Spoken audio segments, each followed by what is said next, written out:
moi, Paul, moi, Boudoui, Grosdor, Nofal, Sin, Hicham, Romain, Mehdi, Yawarda, Elisabeth, Lado, Nofel, Christopher, Cherchour, Boudoui, je connais Elmi, je connais Jawad, je connais Berkat, je connais Abdelmouloud, je connais Rachid.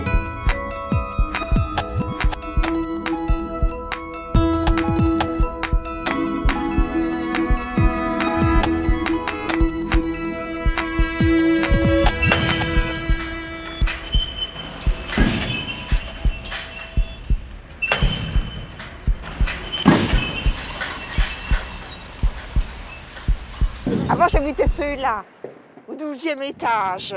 Mais il faut démolir. Il faut démolir. Oui, je sais pas quand, oui. Il paraît que c'est pour faire un haut, mais pour vieux. Mais non, on m'a mis là, avenue de Lille, au 4e étage. Vous êtes bien là, vous êtes? Oui, ça va, c'est bien, c'est tranquille, c'est très calme. On venait habiter à Douar, c'est pas dangereux du tout. Et il y a des bons mecs aussi.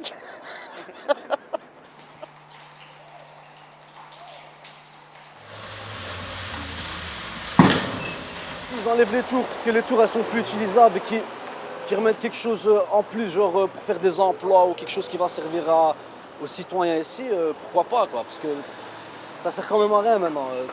C'est fait pour tenir 30 ans et ça va s'écrouler quand même. Donc, On a laissé tout aller parce que ce building-là était quand même relativement solide. La preuve, c'est qu'ils sont toujours debout malgré tout. Et si on avait entretenu ça à l'époque et ne pas laisser aller le quartier comme on l'a laissé aller, ben, ça ne deviendrait pas comme ça. Bon, tuer, il est déjà à peu près mort, donc on ne saurait pas le tuer plus fort, je crois.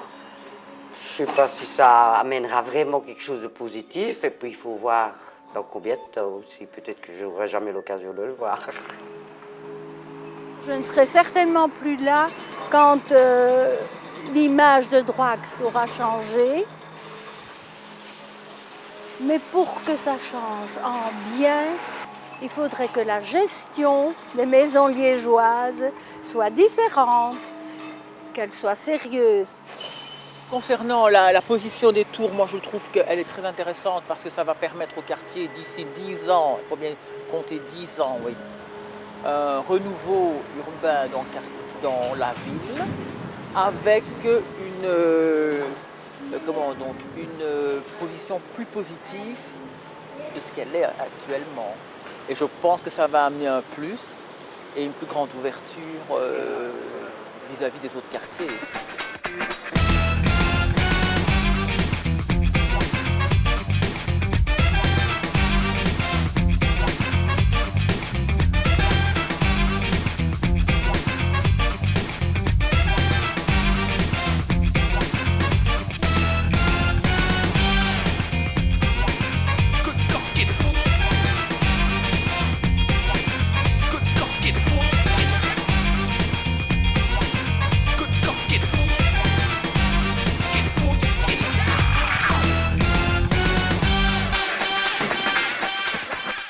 Qu'est-ce que te fait tes plaisirs?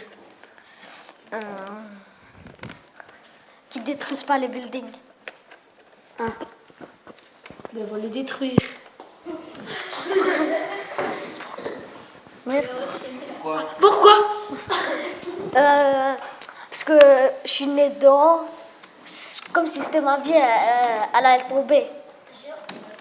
Ah, ton cœur va s'effondrer.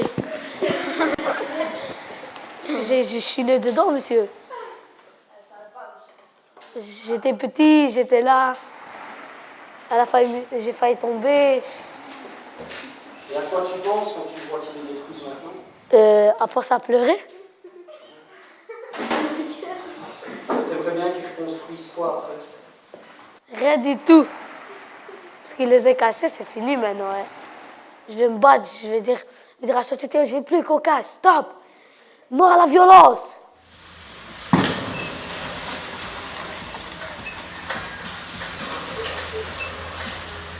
Sauf que celle-là va être plus facile, on dirait.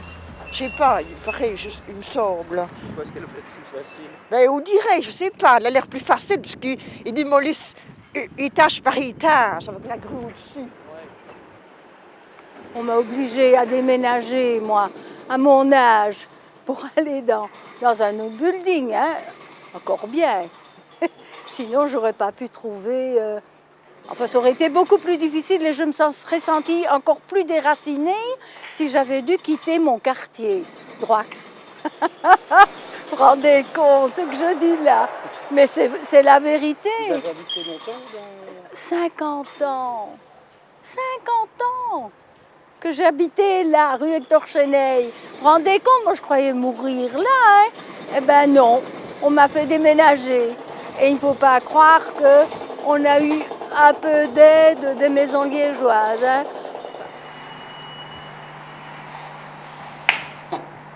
Le chauffage va.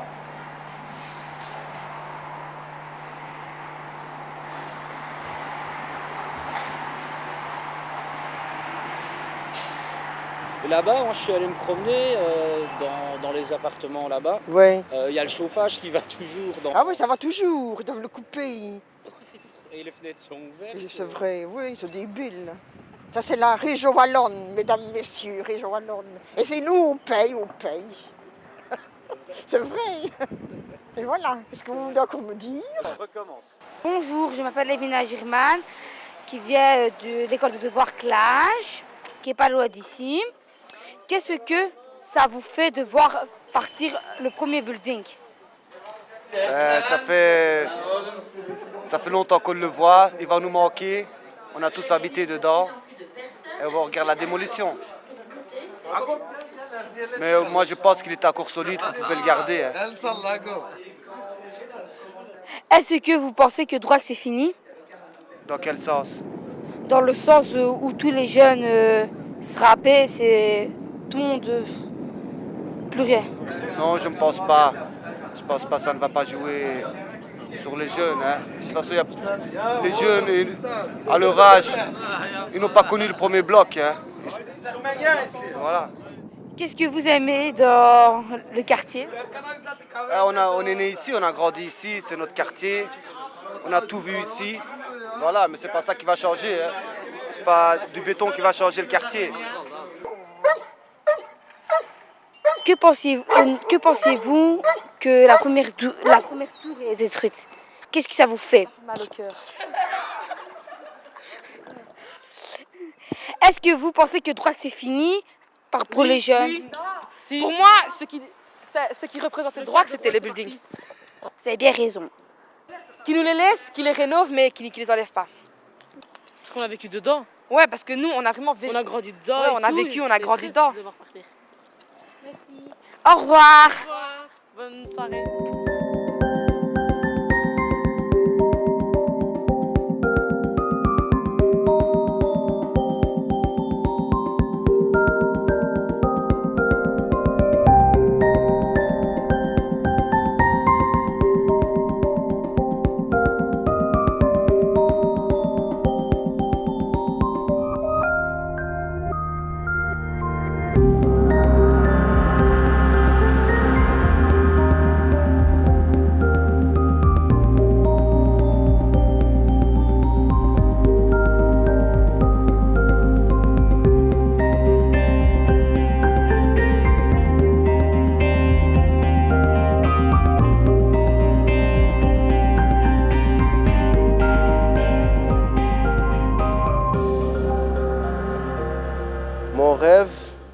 Mon rêve que j'étais enfant, de vivre bien, d'avoir un bon travail, et me marier, faire des enfants comme tous les gens qui font, quoi.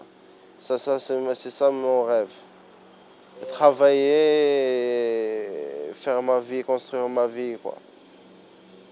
Être pilote. Être pilote? Pilote de ligne.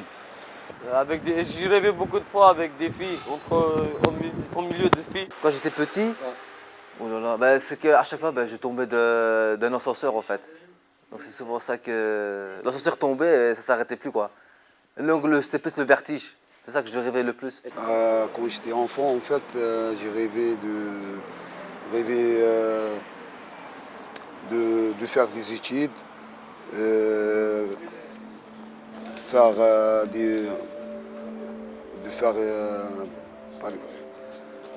faire une famille, construire une famille si vous voulez, et faire aussi une vie comme comme tout le monde, une vie professionnelle, travailler. Et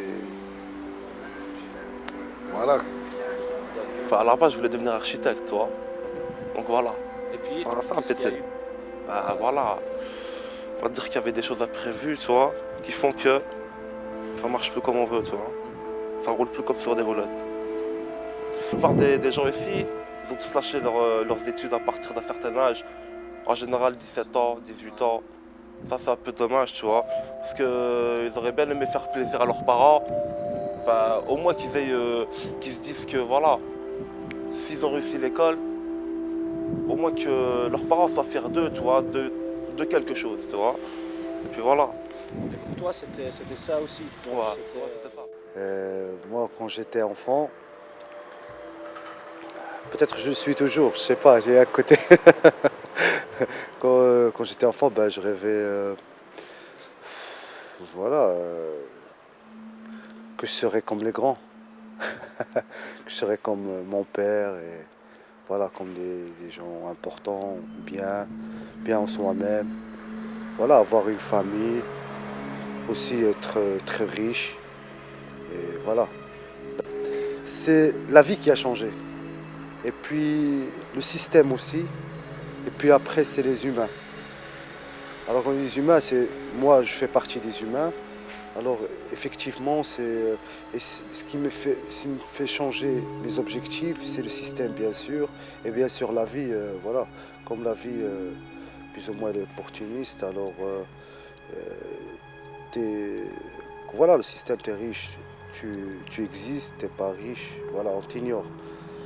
Mais pas tout le monde, pas tous les systèmes sont pareils, quoi. Mais la plupart, c'est comme ça même. C'est dommage, mais voilà.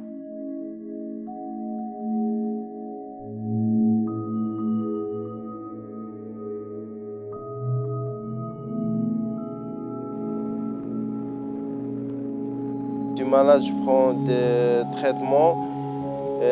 Vraiment, c'est difficile de ne pas vivre avec les papiers.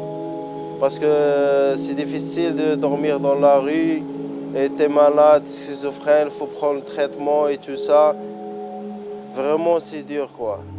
En fait, quand je pense à ce problème-là, je suis angoissé. Parce que je ne sais pas mon avenir, il est comment. Si elle est bon ou pas. Moi, j'ai 10 ans ici, j'ai 10 ans en Belgique.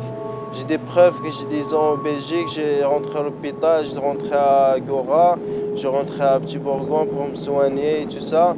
Mais vraiment, c'est difficile de vivre sans papier avec maladie. Première chose, c'est la maladie. Deuxième chose, c'est économique. Tu n'as pas de l'argent, tu n'as pas de foyer, tu n'as pas de nourriture, c'est vraiment dur, quoi. Et des moments que je fais des chutes. Quand je fais des chutes, je deviens parano.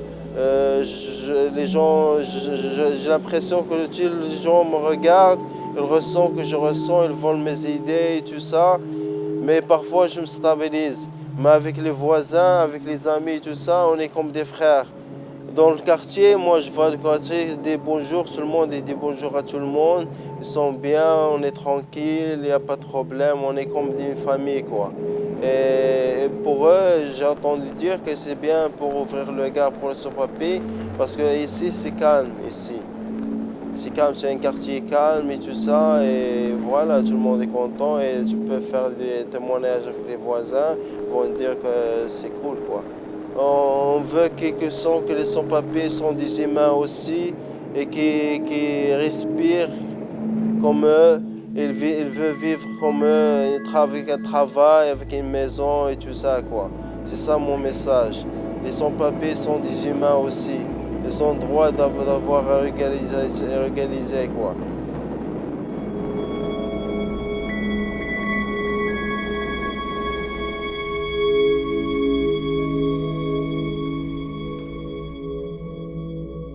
De nettoyer la terre. Pourquoi?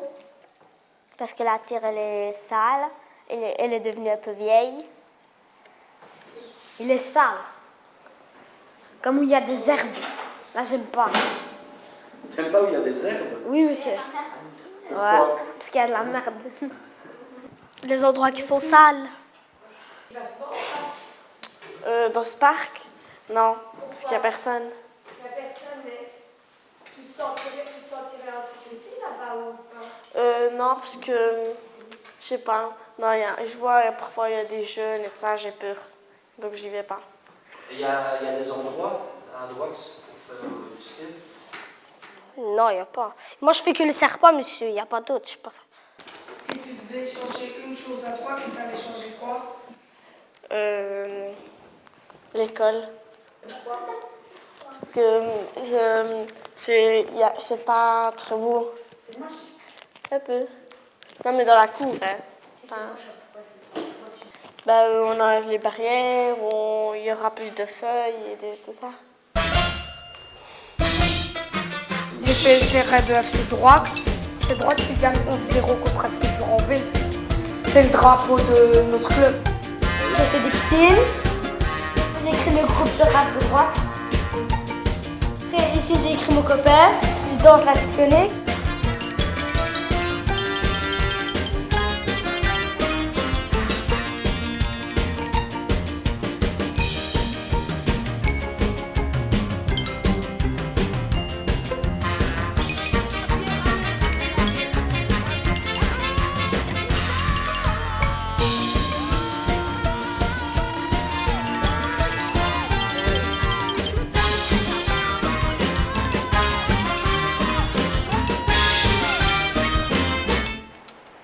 Ah, c'est aimer. C'est l'amitié, c'est l'amour entre un couple, c'est l'amour de la nature, c'est l'amour des animaux. Ça prend différentes choses, l'amour. Ah, l'amour, c'est beau, l'amour. Mais il y a plusieurs sortes. Il y a l'amour pour un homme, il y a l'amour pour ses enfants, il y a l'amour pour ses animaux. C'est vrai qu'une vie sans amour, ça doit pas être marrant. L'amour, pour moi, c'est une invention de Walt Disney. C'est de la pure fiction. La plus belle des choses qu'on puisse vivre, même si elle finit mal, c'est quand même une des plus belles périodes. Enfin, oui. Enfin, ça a été une des plus belles périodes. Et puis il y a l'amour-affection aussi, hein? Ça c'était énorme. J'ai raté mon mariage, mais j'ai réussi mes enfants. Pour moi, l'amour, c'est le respect. Respecter l'individu à qui on tient, même à qui on ne tient pas, je veux dire, l'amour, c'est le respect. Pour moi, c'est le respect. L'amour, c'est donner. L'amour, donner quelque chose de pas de valeur. Il n'y a pas de valeur. L'amour, c'est quelque chose. Si ça n'existe pas, l'amour, on peut trouver des guerres et tout ça. L'amour, c'est bien, quoi. L'amour, je ne sais pas l'exprimer. C'est une sensation qui est forte, quoi. L'amour, ça reste un sentiment, tu vois, que chaque humain possède. Je suppose, tu vois, normalement. Donc, pour moi, ça reste qu'un sentiment de comment dire, un sentiment passionnel, je dirais. Enfin, je sais pas si ça le dit. Qu'est-ce que l'amour? L'amour, ça veut dire que tu peux aimer une femme, des enfants, tes parents,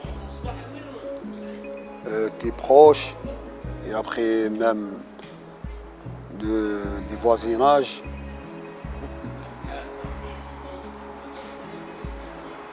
Et il faut aimer vous-même.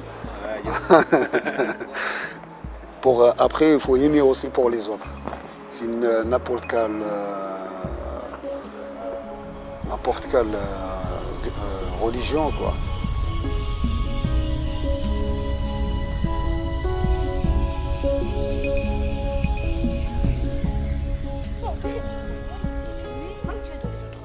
Maintenant, on habite à la gare de Brissou. On ne mange pas. Tu as vu comment, dès qu'il pleut, il y a certains, tantôt, dès que tu reviens, tu vas trouver partout, ici, il y a des matelas. Dès qu'il pleut, chaque fois, ils déménagent et ne mangent pas. Et en ce moment-là, il n'y a pas de Ils ont venu prendre toute notre couverture pour aller laver depuis lundi. Maintenant, chacun de nous a une seule couverture. On dort sur la sol. C'est très froid. Qui te ferait plaisir? Qu'est-ce que tu aimerais bien? D'avoir mes papiers, d'être en ordre en Belgique. Est-ce que vous avez de l'argent? Non, on n'a pas de l'argent. De temps en temps, on trouve du travail noir. Certains, ce n'est pas tout le monde. J'ai fait mes formations en Belgique. Je suis maçon. J'ai fait mon stage. Le moment que je devrais avoir mon diplôme, on m'a chassé où j'ai logé. On m'a dit que je n'ai pas le droit d'avoir mes documents comme ça. Ben, je suis devenu clandestin. Maintenant, voilà. Aujourd'hui, je dors là. Voilà, c'est comme ça. Je ne sais pas pourquoi vous posez des questions comme ceci, si c'est intéressant ou pas. Mais il y a des gens qui souffrent. Le quotidien, l'urgence et on comprend. Inutile car avance trop lentement. Mais le temps passe vite. Le bonheur devient vrai. De mettre ça sur l'épaule et tirer. C'est un pédophile qui a tiré les enfants ici. Pédophile qui avait construit une cabane avec, même pas notamment. Mal élevé comme tout ça. Vraiment, une racaille. On peut voir des gens comme ça, mais moi je dis, celui-là qui a fait ce reportage, je peux aller dormir. Parce que si maintenant on va demander à des gens, ils vont bien dire qu'il n'y avait pas que du mal. Si on demande à des anciens d'ici. Ils ont que montré les mauvais côtés, quoi. Il pouvait y avoir aussi les bons côtés. On va faire moitié-moitié, négatif et positif. Par exemple, les bagarres, on peut quand même en retrouver maintenant quand même. Les vols aussi, mais c'est plus rare. Moi, je dis la cause de tout ça, c'est les parents. Il faudrait qu'ils disciplinent un peu plus leurs enfants. C'est les parents qui doivent nous guider jusqu'à ce qu'on soit grand, qu'on grandisse. C'est nos parents qui doivent nous donner la bonne voie, pas la mauvaise voie.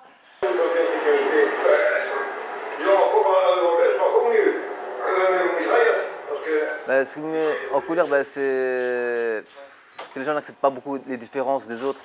L'injustice sociale, par exemple, dans ce quartier. Donc, que ce soit le fait que les politiques ne s'y intéressent plus. Première reprise. Qu'est-ce qui me met en colère? Comme tout le monde, je pense.